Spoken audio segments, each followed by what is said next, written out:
everyone. Welcome back to the Navigant Credit Union Broadcast Center. I'm GoLocal News Editor Kate Nagel. Thanks for tuning in for the 4 o'clock news and politics show. Ava Gaudette was up at 3 with a great entertainment lineup. Be sure to check that show out if you didn't get to already. 4 o'clock on Tuesdays, we get the Inside the Beltway take from Jennifer Lawless down at American University. Jennifer, thanks for joining us today. Hi, how are you? We're good, but you are where the action is happening all weekend long, was all shut down all the time, and then we saw the temporary resolution of it yesterday, and there's been some fallout. So walk us through, was this what was expected, or did this just, did this surprise folks? Well, I think a week ago at this time it was pretty unexpected because it looked like the Democrats and Republicans in Congress actually had a bipartisan deal, at least to keep the government open for a few more weeks. And it seemed early on that Donald Trump was going to sign on to that deal.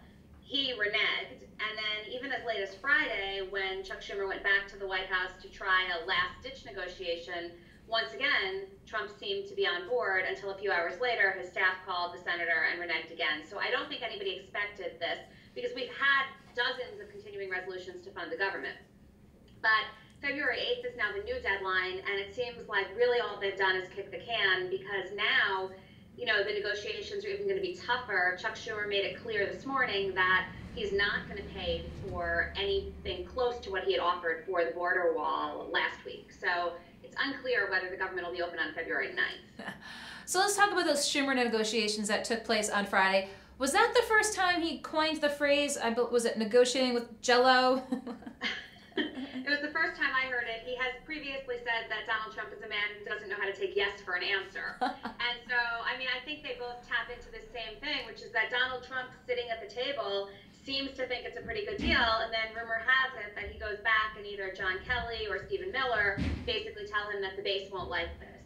And that is something that's actually quite different from what we've seen in Washington, because especially when we're on the precipice of a shutdown, the base usually becomes a little bit less important than the American people more broadly.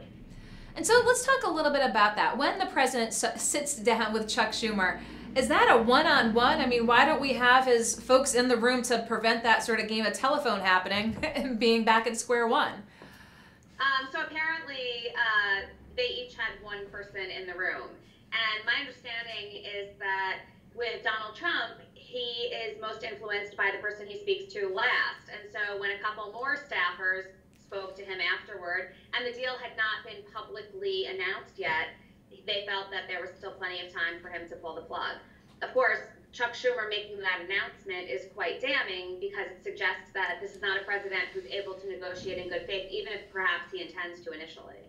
And let's talk a little bit about that. You're a political scientist, you've studied history, you know other administrations. Have we seen anything quite like this, that members of Congress going to the White House, sort of having that maybe handshake or say we've come to an agreement on something, come back repeatedly and say no?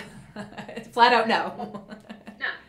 And I think part of it is because in the past, when there was really not room for a deal, the meeting wouldn't take place in the first place. And so this is a White House that seems to want to broker a deal. Donald Trump ran for president as the best negotiator that there was out there. And so, I do think that he initially believes that it's something that he'll be able to do, and then he feels hamstrung by the base that elected him in the first place, and especially on an issue like immigration, even if he's not that certain about what his position on DACA is. Like he announced this morning, the White House said, and Mitch McConnell reported as well, that the president's position on DACA is contingent on what he can get for that position. And so that makes it very, very difficult for any kind of agreement to be struck.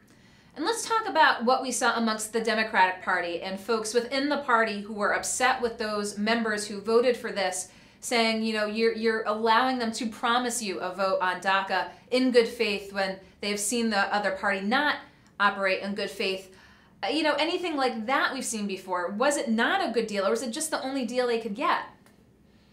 Well, I think time will tell. If it turns out that there is actually a vote on DACA, then maybe it was a good deal. At this point, there's no reason to expect that it was a good deal, because the tax bill, you might remember, one of the agreements to get people like Jeff Flake to vote for that bill was the promise of a vote on DACA within the coming weeks, and that did not happen. So the White House has reneged before. Mitch McConnell has promised things and not delivered.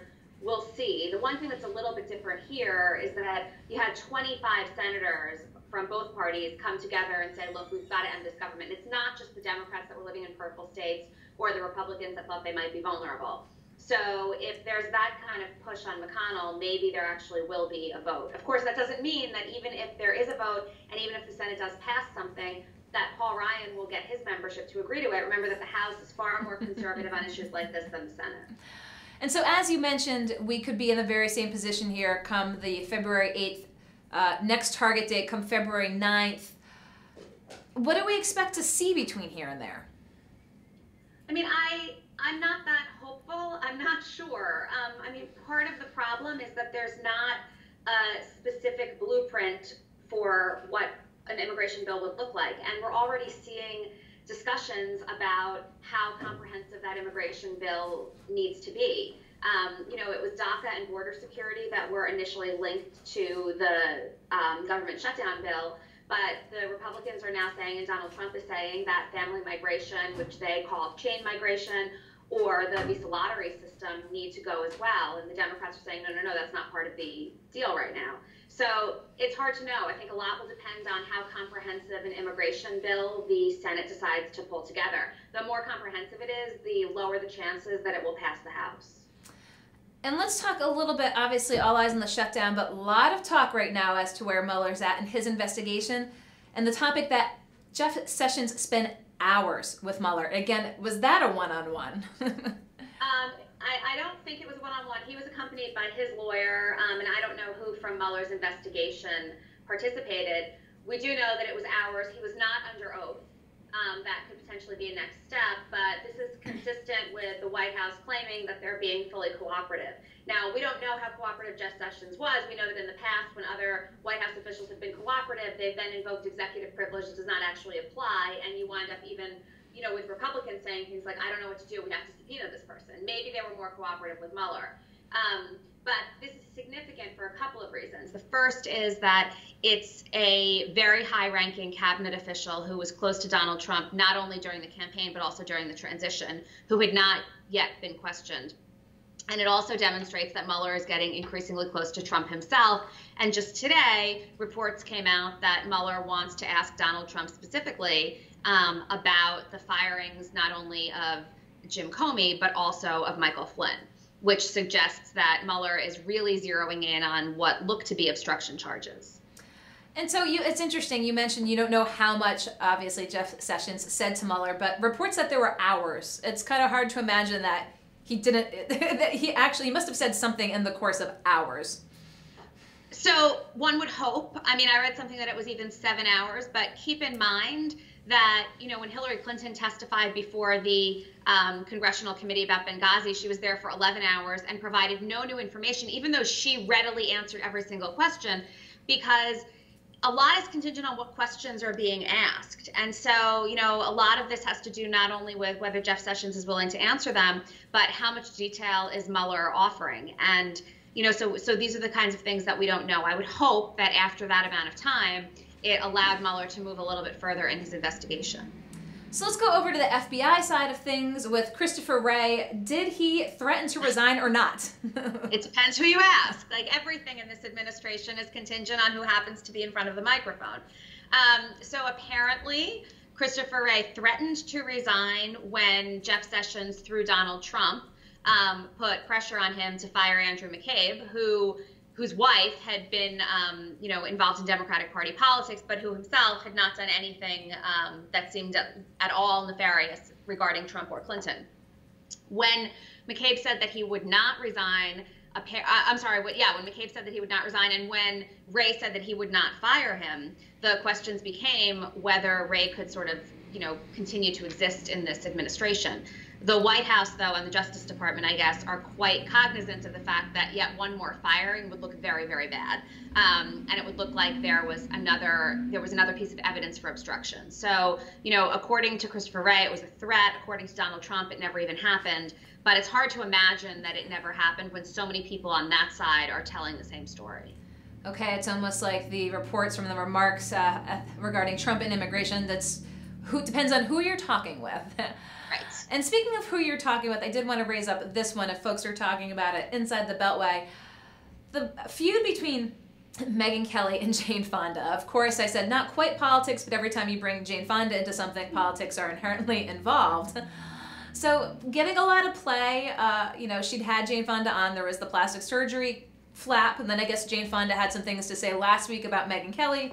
Megyn Kelly turned around and said additional things about Jane Fonda and her role specifically in Vietnam. And then today, Megyn Kelly not on the show. Yeah, so I think there are a couple of different dynamics here. The first is that I think Megyn Kelly is learning that she's actually not at Fox News anymore. And if you're hosting an hour of the Today Show in the morning, you can't take as explicitly a partisan view or as negative a view about something for which Jane Fonda has apologized a million times and was not at all relevant to what she was being questioned about.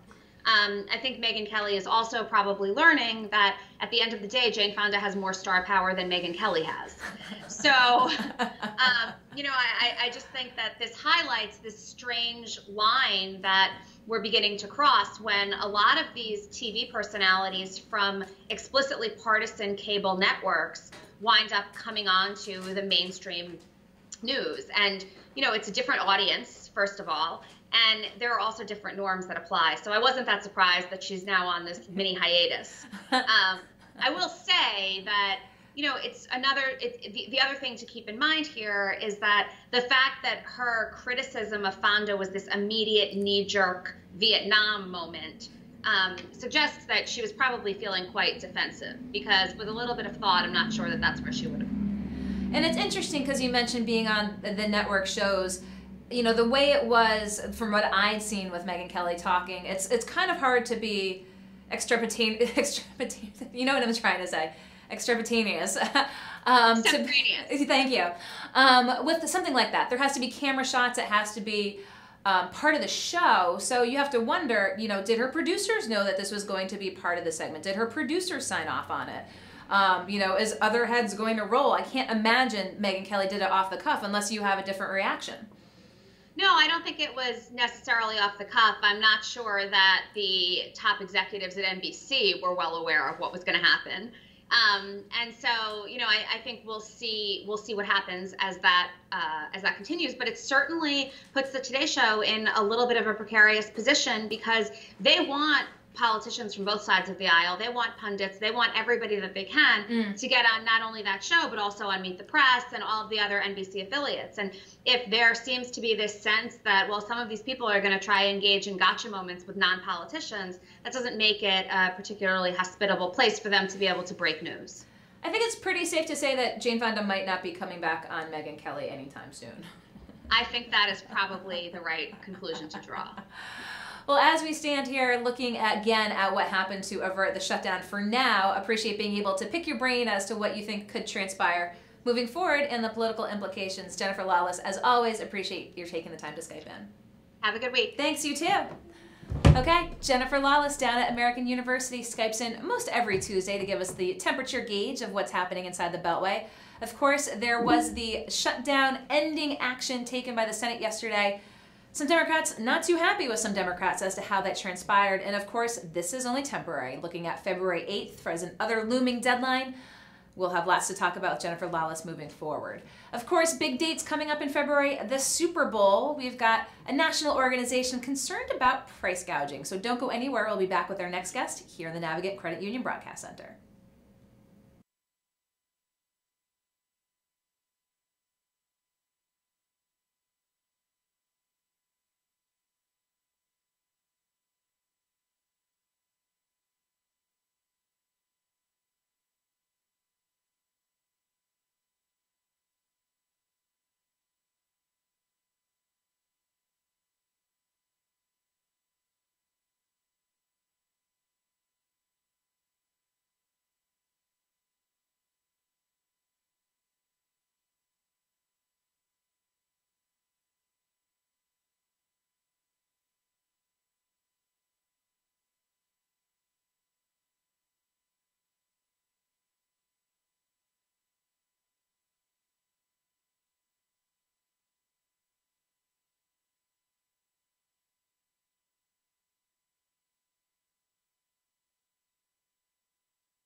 Hi everyone, welcome back to the Navigant Credit Union Broadcast Center. I'm GoLocal News Editor Kate Nagel.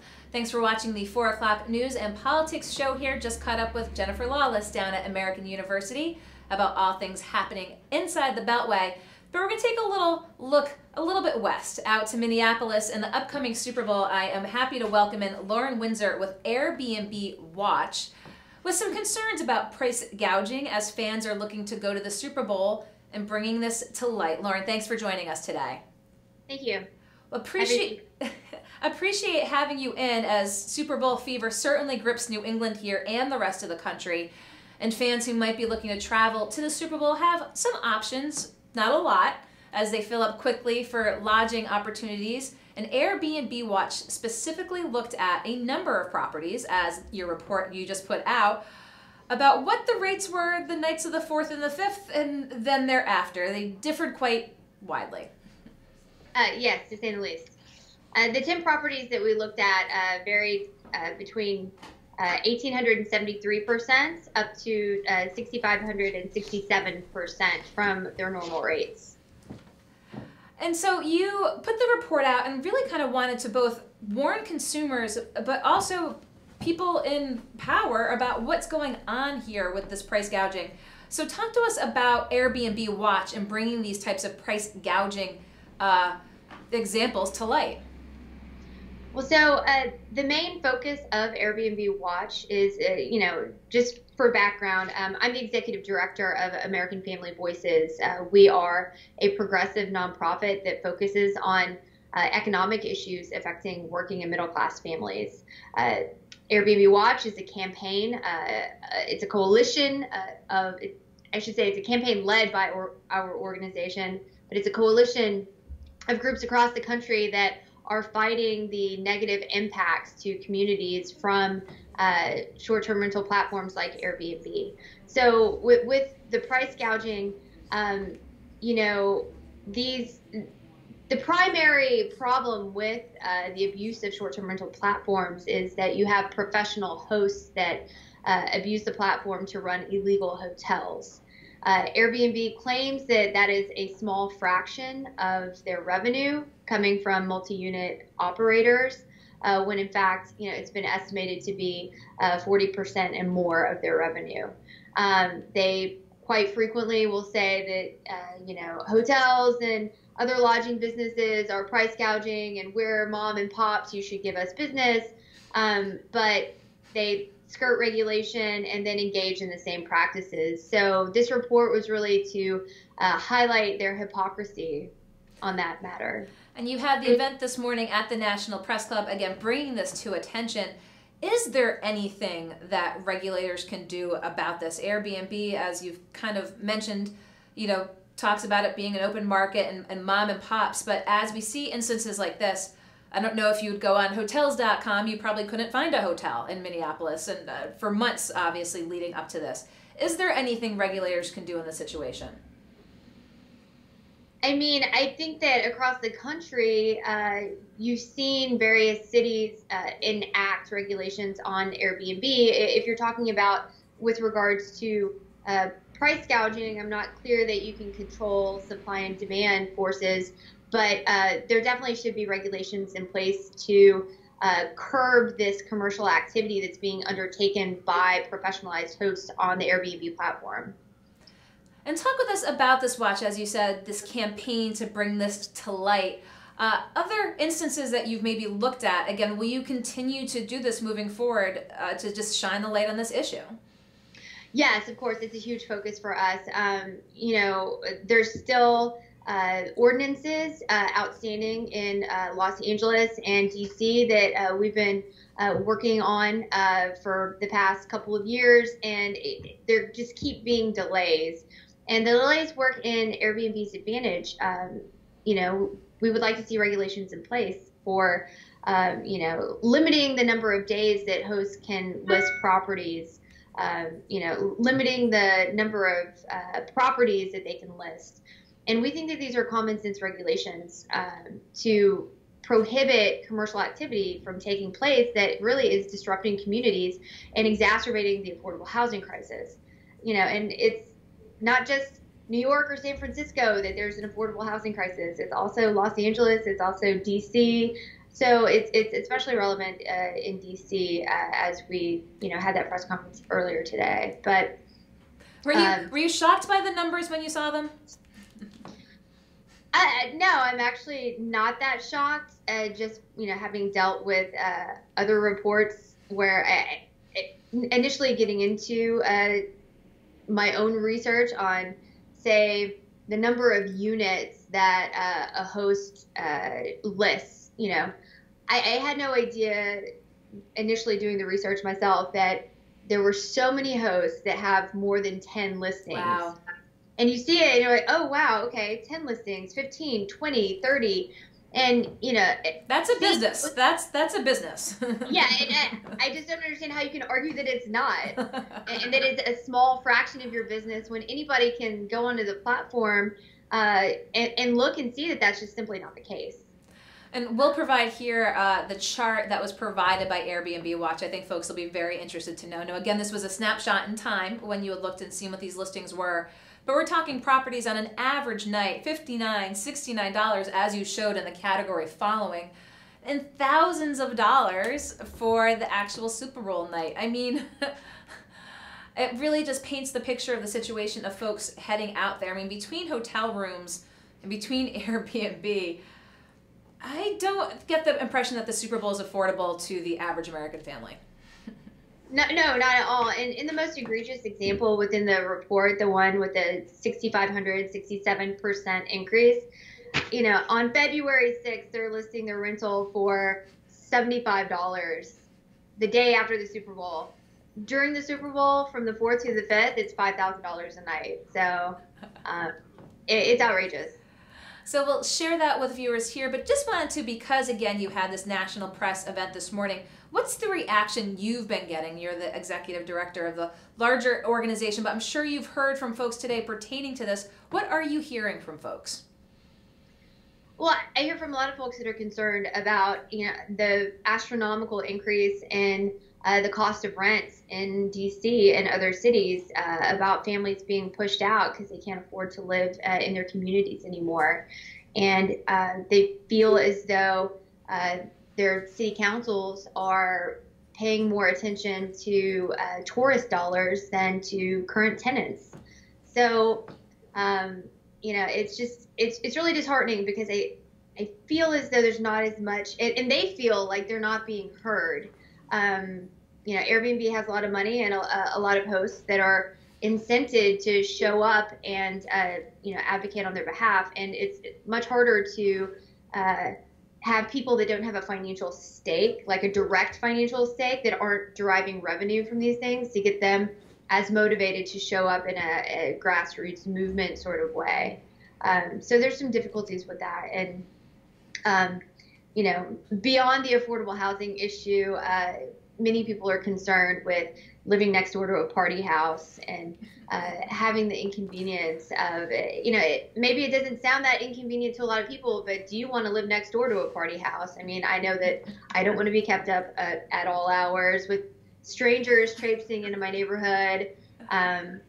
So it's a safety issue. It's an affordable housing issue. And we really think that it needs to be addressed sooner rather than later. And, you mentioned that party. There might be just a couple of parties going on around the Super Bowl. Yeah, just a few. Just a few. So I don't want to be drunk. So what's next on your plate? You brought this to national attention, of course, here in New England. We're New England fans. I'm sure folks are heading out to the Super Bowl and looking for places to stay. But what now after the Super Bowl? What can we expect from Airbnb Watch, as well as other research moving forward? Well, you can continue to expect us to expose illegal hotel operators in cities across the country. We are still pushing the DC City Council, the LA City Council, and others across the country that have not enacted regulation. So, just expect more exposés. And if you're a New England fan, I mean, again, if you're looking to go, I mean, you looked at just these numbers from Airbnb. Is there any place affordable to go? I guess if you want to stay like maybe 30 minutes outside of the city, I mean, what is your convenience factor? So if you're really dead set on it, I'm sure that you can find something. Indeed, indeed. Well, anything else you want to share with New England fans here, or just folks who are curious about the Airbnb market and the findings that you've made in general? Well, if folks are curious about the campaign, we encourage them to check out airbnbwatch.com. If you're curious about our organization, you go to americanfamilyvoices.org. We do, post all of the news, analysis reports on the website. You can also like us on Facebook for continuous updates, and we welcome tips. We would love to talk to you about your experience with Airbnb and help you to amplify that experience if you were negatively impacted by short-term rental platforms in your community. And it's not just Airbnb. So, it's HomeAway, it's VRBO. Airbnb just happens to be the biggest and most well-known. So, do you feel kind of a tall order as the watchdog for sort of this industry here, this sort of quasi, almost unregulated industry? And I know you mentioned a bunch of partners working together on it. Doesn't all fall on your shoulders, but is this a heavy lift to be those ones, to be the ears and eyes for what's happening on the ground? It is a heavy lift. I mean, I think it's hard whenever you're fighting on behalf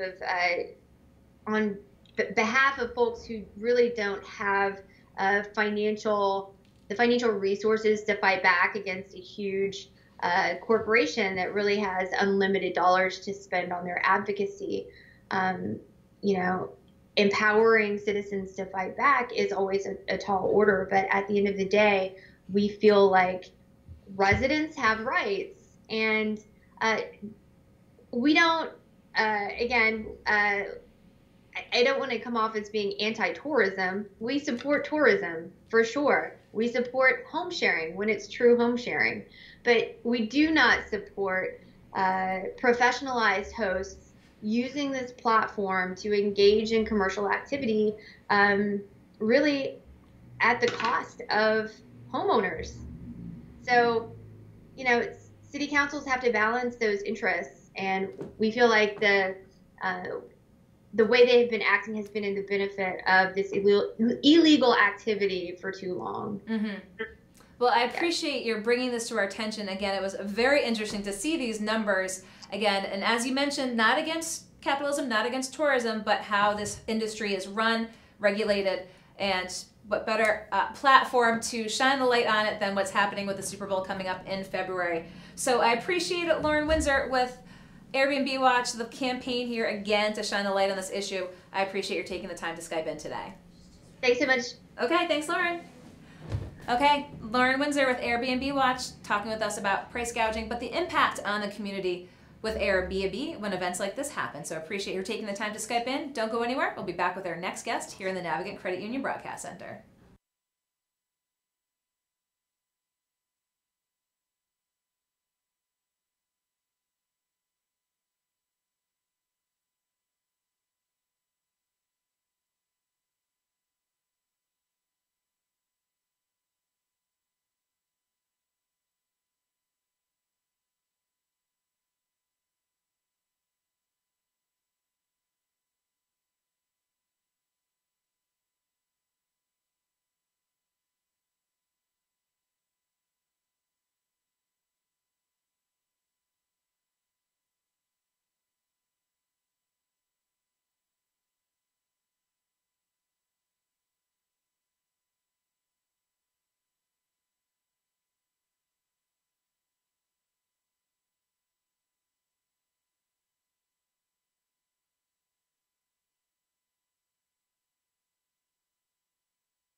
Hi everyone, welcome back to the Navigant Credit Union Broadcast Center. I'm GoLocal News Editor Kate Nagel.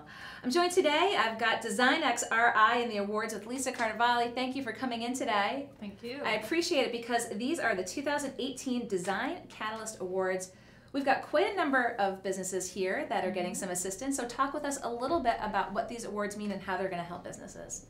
Sure. The Providence Design Catalyst program is essentially a catalyzing program. So it's meant to take businesses that are positioned for growth and put them through a 5-month intensive milestone-based program, give them mentors, give them some funding and some business training, and help them reach specific goals during that time period that really kind of boost their growth and kind of take them to the next level. And this is a great time of year because it's January. We just had the Social Enterprise Greenhouse in for Nice. their entities who are doing good in the community, but this is design focused. Yep. So how many, you must have had a lot of interest to try to get some assistance here. Was Yeah. it overwhelming? Yeah. This round was 32 applications, and you know, we had 90,000 to give out in grants, so it became very competitive in how we were going to break that down. We have a really great steering committee and review committee that's been with us since we launched the program, actually in 2015, and it's and we've settled with some really wonderful, smart design businesses, and not that actually all of them really are. It really talks to the breadth of the community that's here in terms of the design businesses that all really could have qualified in a great way, but we just only had so much we could get around. Well, again, it's the beginning of the year. Folks are getting, again, this boost to help them forward. And as you just mentioned, that there's the wealth of design individuals and entities here that are looking to make their mark. So I just want to go through a little bit and talk about who we're going to be maybe seeing big things from moving forward. Yeah. Ambo Studios. Ambo Studios. So they are actually delving into the VR, AR space, so virtual reality, and they're wanting to kind of boost their company. They're already doing service design in that area, so they already have clients. So they're basically looking to really kind of take their two-person, their couple of co-founders, to the next level of just kind of really hammering in their client base and growing themselves. AR and VR, maybe we'll see them in here moving forward. Functional Aesthetic Design Build. Yeah, super great. Married couple, partners in the business. Laura Moss is an architect and her husband is the builder. And they are looking to, again, take their company to the next level. Most of the design companies that are here, they all had to be under 5 employees, so they're micro businesses, and they're you know, have some established time behind them and looking to kind of boost to the next level. So functional aesthetic design is really looking to expand or set the structural foundation for how they can actually expand into building bigger things like houses. So talk with us a little about that, because I've got more businesses I want to talk about. But how does that, again, through this awards, help them scale up? What are the resources that they really need that you and DesignX RI come in with and say, here's how we can help? You know, it's a combination. All 3 aspects of the program are really valuable. The funding obviously is great. Who doesn't love some money to help them actually do something and have that flexibility? The mentorship is a key piece. The mentors, they get a dedicated mentor during this time period that really helps make sure they're making the right decision right now for how to lay like the next steps in their growth. And then the business training is around, you know, entrepreneurship and finance, marketing, and all those key pieces to the business, to running a business, basically. And so the 3 together in an intensive time period, they actually, when I say milestone-based, they have to actually meet milestones during the program in order to get funding. Oh, so wow. it's an incentive that makes them really kind of, you know, stay on track and do some stuff with the guidance to know that what they're doing is really going to put them on the right track for business growth in the future. And we've got some really great success from past program participants that, you know, kind of feels like the model's proven in terms of that structure. And then these, you know, the mentors that you engage in this program, is there in the community just that sort of sense of, okay, I've kind of gotten to a place where I can impart my knowledge, and I really wish maybe I had this knowledge when I started off. Do you find that there's a lot of willingness to give back in terms of the mentorship community? Absolutely, yeah. Yeah, and mentorship comes from in all ways. I mean, the group itself will spend such a kind of intensive time together, so that peer-to-peer mentorship is big too. But the business mentors that we recruit into the program really find it just fascinating and actually one of them in particular is always just so excited and expresses how it's the next generation of design businesses that can grow into becoming the 100-person, 200-person operation in our state. And this is where they start, and this is where they started, and it's a pretty exciting. It's pretty exciting for them to see. Well, it's a great list here. I'm going to continue to go down it, so I want you to talk a little bit more. Jay Schatz. Jay Schatz. So Jay Schatz is a great, Jim Schatz and Peter, they're ceramic birdhouses is what they started with, and they've expanded their line to lighting fixtures and dishware, which if you've ever been to Bayberry on the west side, the lighting fixtures at the bar are theirs, and the dishware is actually theirs as well. So they've got their foot in the door. Yeah, and they're looking to expand their line as well, and actually hone in on the product lines that do really well, double down on some marketing there, and then expand on some maybe glass or some other material that they're interested in using. Fantastic. You can see them at Bayberry. Lumuku. Did I pronounce that right? Lumuku. So Lumuku is really great.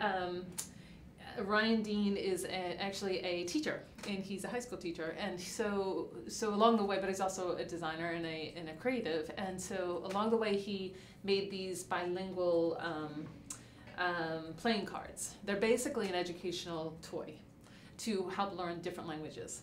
So he's going to expand that work and kind of get them out there more. That sounds fantastic. And we kind of have an example here. Remember the bananagrams? Yeah, absolutely. Right? Absolutely. Good Same people idea. kind of combining Yeah. education and design. Yeah. Very good. And Providence Painted Signs, Jason Salve? No. Oh. Actually, no, sorry, not Jason. Oh, jeez. You just said Now that. I flipped you up. But similar, same signs that are out in our worlds, and he's looking really forward to creating the billboard version of the signs. So taking over really temporary getting space big, and looking at what spaces in our city and in our environments that can actually change maybe monthly or quarterly and that sort of thing. So literally scaling up. Yeah. Literally scaling up with Providence Painted Signs. Raha Jewelry. So a jewelry design company, and she is just starting out. She's got some great lines that are doing really well, and what she's looking to do is get that foundational structure that she can kind of handle the attention that she's getting right now as a single operator and grow it so that she can continue to grow and not have kind of bumps in the road because she has so much demand that she can't meet. So is that the issue right now? Yeah, she's got It's a too much good place demand. to be. Yeah. Very interesting. Yeah. Next one, Reconstructure.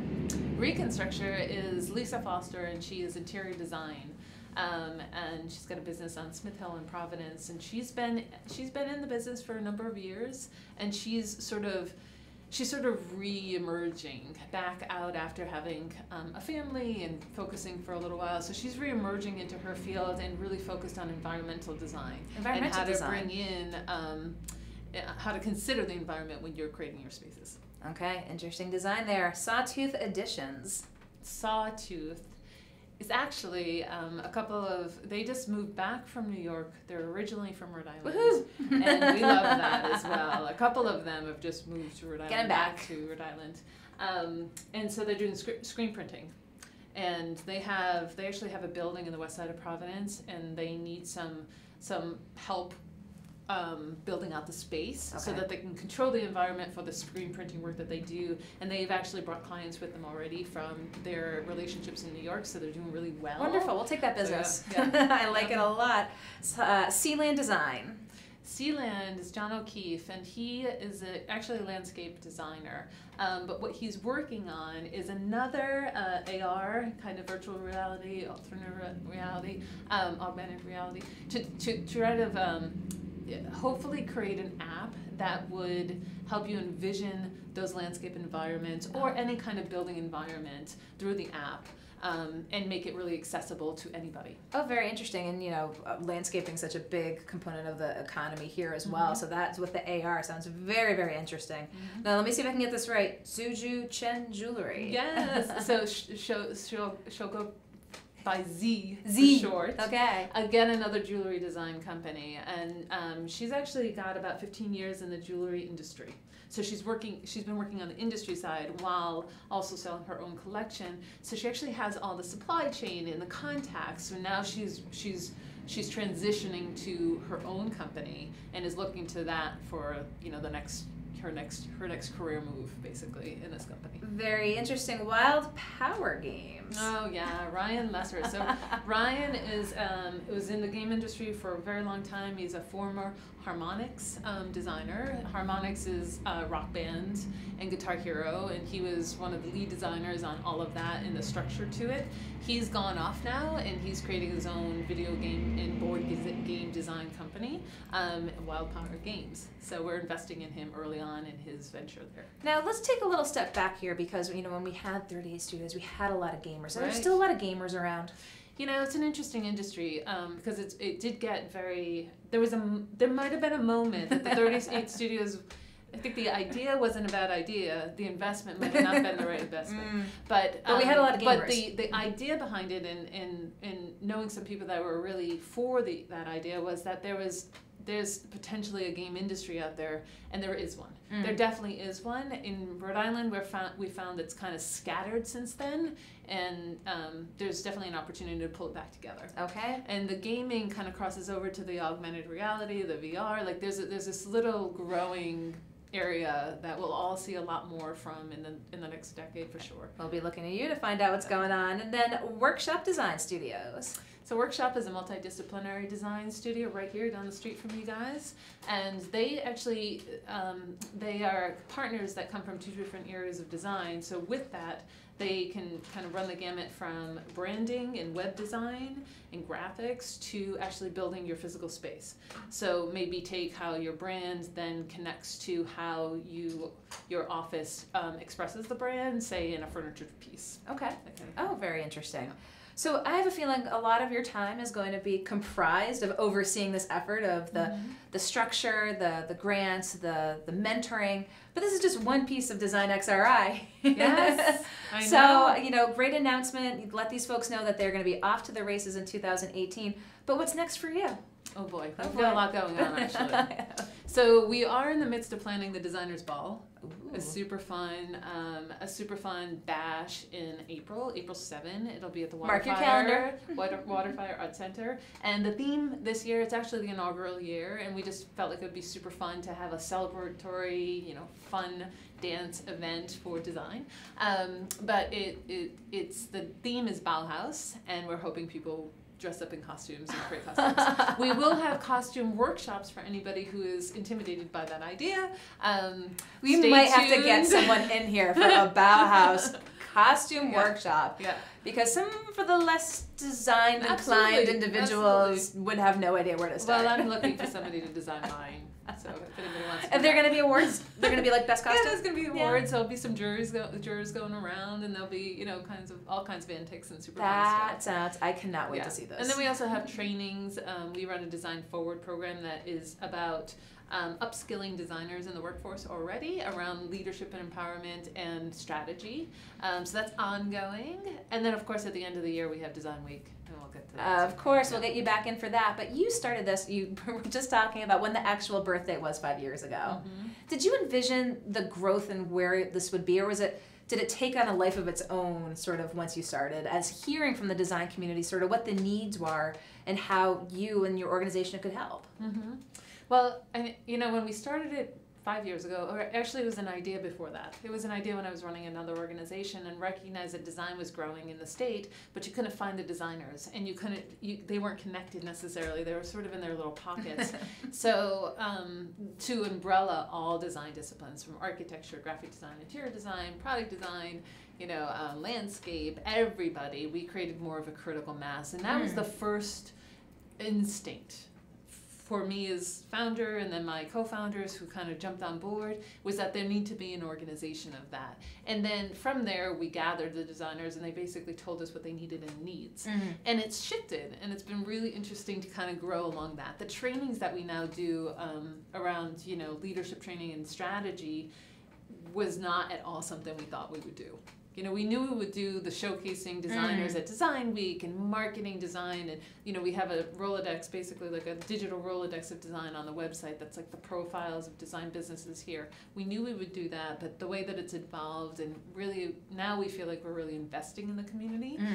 You know, organized spotlight, but now we're investing. We're helping to really grow the sector, and it's been super fun. It's really busy, and so much going on. And again, these recipients here from these grants are going to be able to take advantage of all that's available through Design XRI, from the mentors to the leadership training, and again, some funding and moving forward.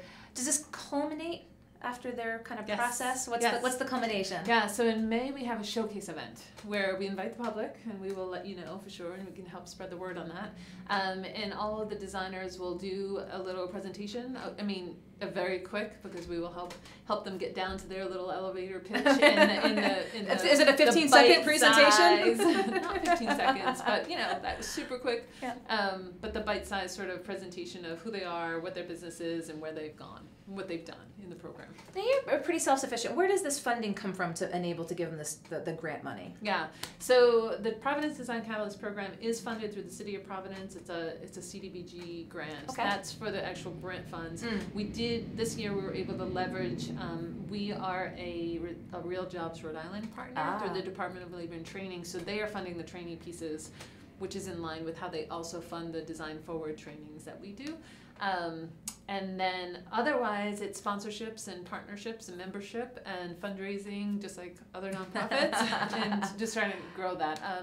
And then of course our original funder and seed funder is Rhode Island Foundation. Fantastic. So it takes a village, it takes some government, it takes some folks in the industry, and of course it takes some folks with their time and their abilities imparting on these businesses. So I'm glad I could get you in here to talk about this. Yeah. We'll have the list up. You can see who we're going to be looking at moving forward. I mean, you mentioned there have been success stories out of these programs, and I don't want to put you on the spot and say, well, who is it? But can you mention sort of anything from your past? Sure. So the past Design Catalyst program had people like Miles Endo and Studio Endo. He was actually a finalist on the Ellen DeGeneres' Design Challenge. He has lighting and furniture design, and he's actually grown his business to where it was just pretty much him when he started, maybe with a couple interns, and now we think he's up to 4 or 5 people, and that's only been a couple of years. It's really great track record around that. He's done really well. Let's see, Matt Cavallaro is actually with Nest Homeware. You may have heard of him, but it's cast iron pans, and he has I think it's not, he's gotten interest from some of the homeware stores, and he's starting to kind of go down the road of how they will have his product in those stores, so national brands. So that's great. So there's a couple in there. You've got things going on here, and just Providence in the design community. I mean, is this a place that designers just really want to come and set shop up in, just knowing of the community? Yes. Yeah. Absolutely. I mean, and it's it's affordable, is a high quality of life, is a great community of people. There's access to the network of mentors and learning. You can get to New York if you need to get to New York, or you can get out to Europe or get anywhere. Pretty easy access. And it just seems like the flexibility of being creative here is a pretty important piece to their process. Well, I appreciate your coming in to tell us and viewers all that you're doing with Design XRI and some of the folks that you're going to be helping moving forward. I'm sure we'll hear from them in the future. So we're going to wrap up here in the Navigant Credit Union Broadcast Center. We'll have Lisa in the hot seat. It was a busy day here in the studio. We had Ava Gaudette at 3 o'clock with All Things Entertainment. News and Politics, talked with Jennifer Lawless at American University. Talked with Airbnb Watch as we're looking at the Super Bowl and prices out in Minneapolis. And then Design XRI. Always get the best of a whole host of topics here, from national to local, and we got very local with potentially international implications. So Lisa Carnevale, I appreciate your taking the time. Tomorrow, 3 o'clock, The Taste with Rick Simone, talking about Fall River dining. So not too far down the road here, we're going to branch outside, and I'll be back at 4, so be sure to tune in on GoLocal News.